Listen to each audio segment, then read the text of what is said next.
మా హస్బెండ్కి ఎంతో ఇష్టమైన కొత్తిమీర పచ్చడిని ఈరోజు మీకు చూపిస్తాను.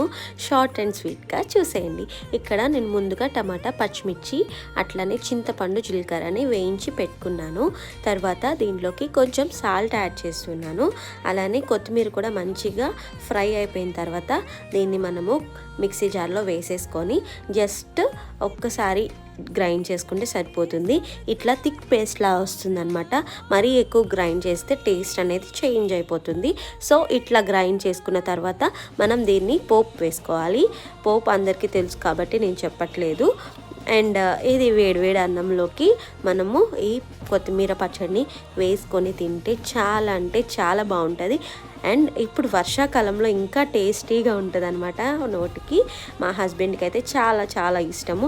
ఇదైతే మేము ఇంకా కొంచెం చికెన్ పకోడీని యాడ్ చేసుకొని ఈ పచ్చడితో ఎంజాయ్ చేస్తున్నాము.